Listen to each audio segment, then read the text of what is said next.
Victoria? Oui? Ouvre la porte, s'il te plaît.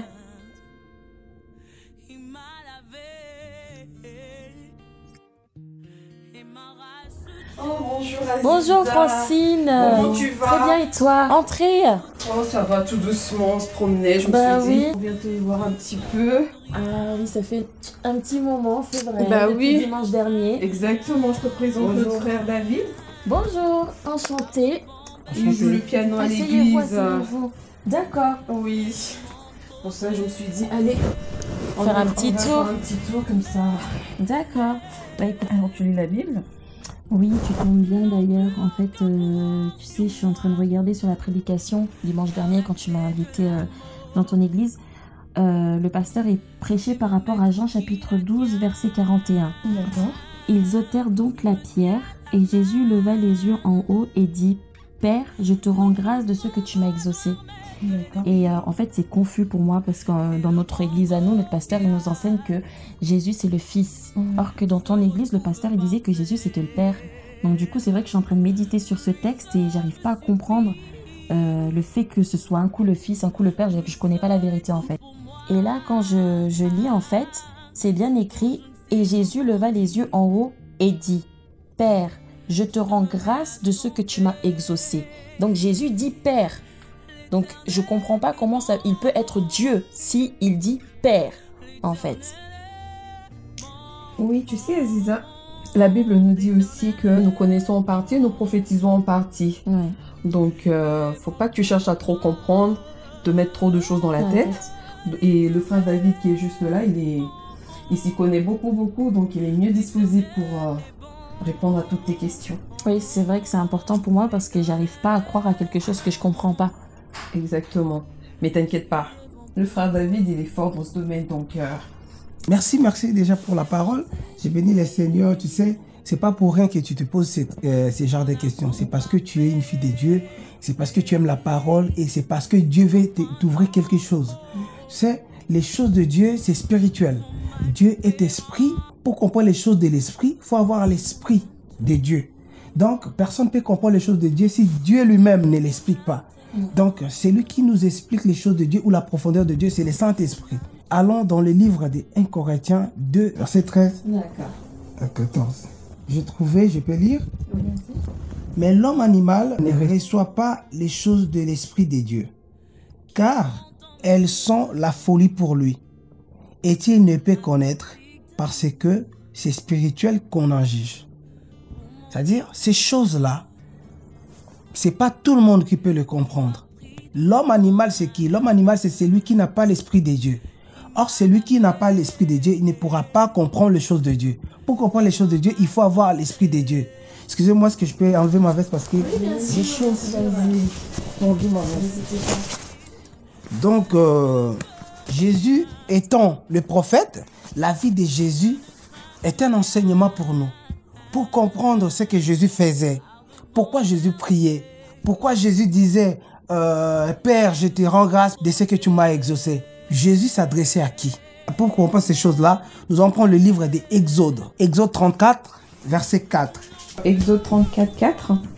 Alors Moïse tailla 2 tables de pierre comme les premières. Il se leva de bon matin et monta sur la montagne de Sinaï, selon l'ordre que l'Éternel lui avait donné. Et il prit dans sa main les 2 tables de pierre. On continue.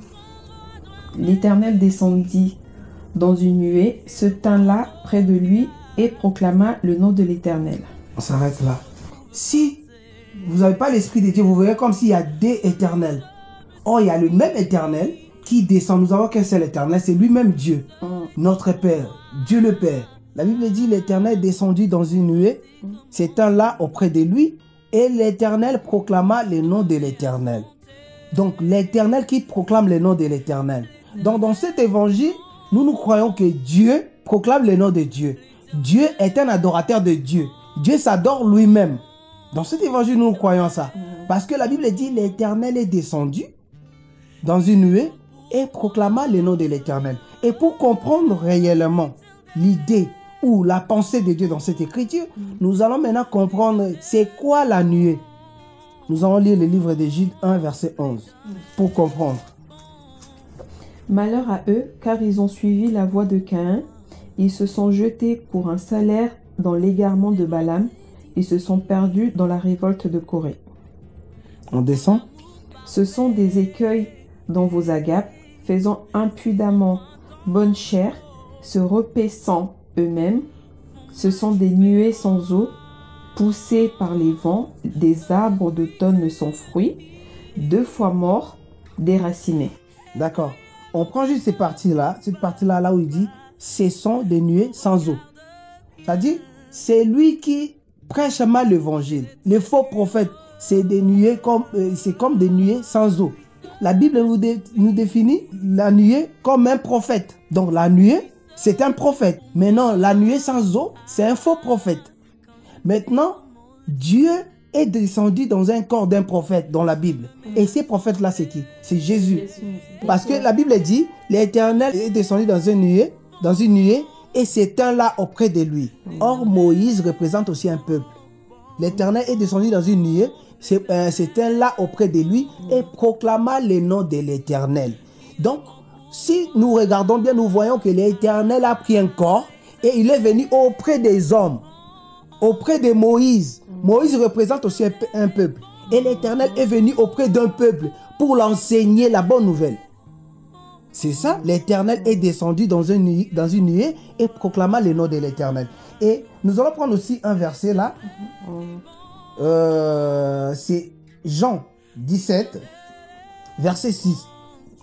Jean chapitre 17, verset 6. J'ai fait connaître ton nom aux hommes que tu m'as donnés du milieu du monde.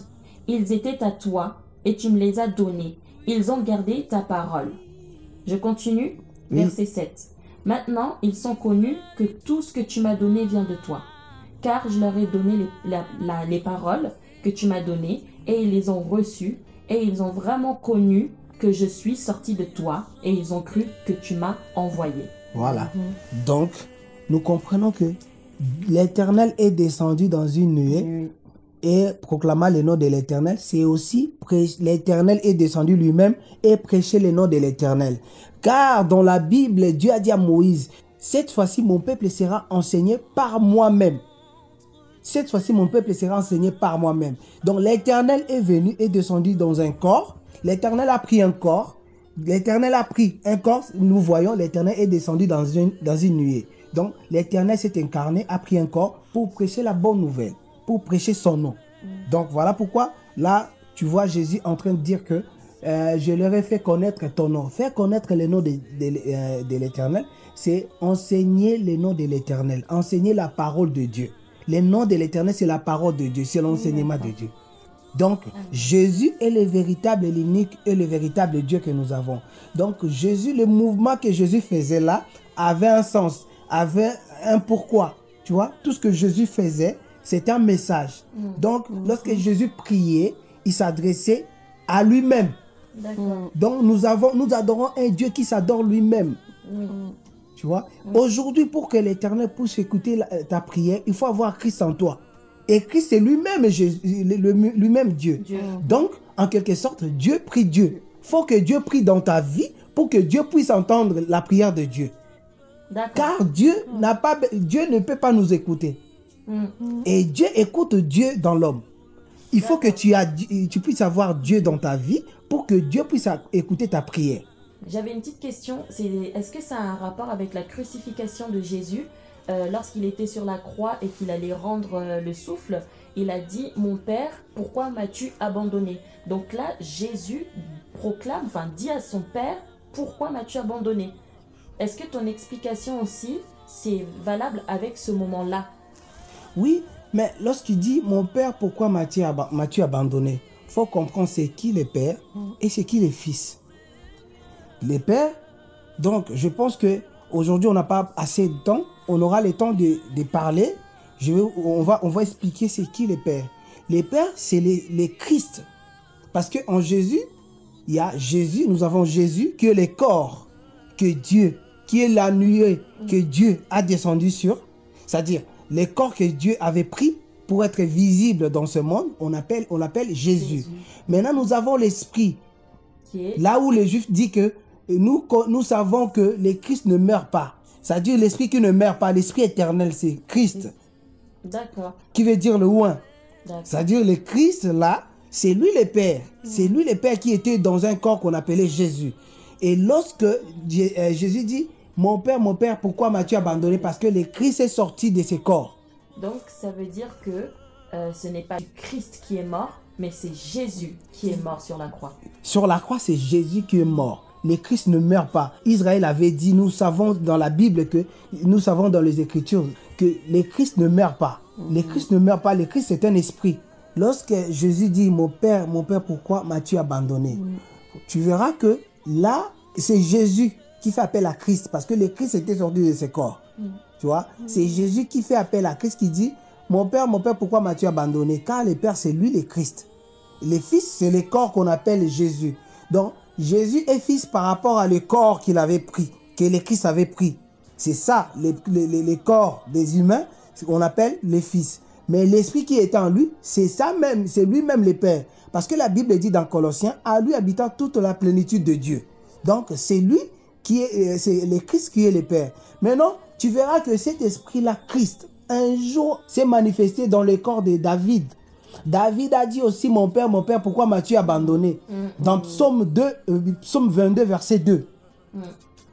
David a dit, mon Père, pourquoi m'as-tu abandonné? Donc, David, par rapport à cet esprit-là qu'il avait, il a déjà commencé à prophétiser la souffrance de notre Seigneur Jésus.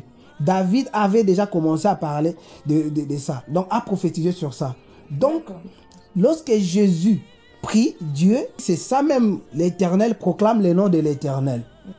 Tu sais, la Bible dit, la vie d'un prophète est un message, est un enseignement pour le peuple. C'est-à-dire, Jésus étant le prophète, sa vie et tout ce que Jésus faisait est un enseignement pour nous, est un message pour nous. Maintenant, ce que Jésus faisait, il voulait juste enseigner à tout homme qui a le corps adamique que nous devons nous aussi prier. Nous devons prier, pourquoi? Parce que nous avons besoin de la prière. Nous avons besoin de Dieu. Déjà, nous devons tous prier. C'est pour ça que Jésus priait pour nous montrer, pour nous enseigner que nous devons nous aussi prier.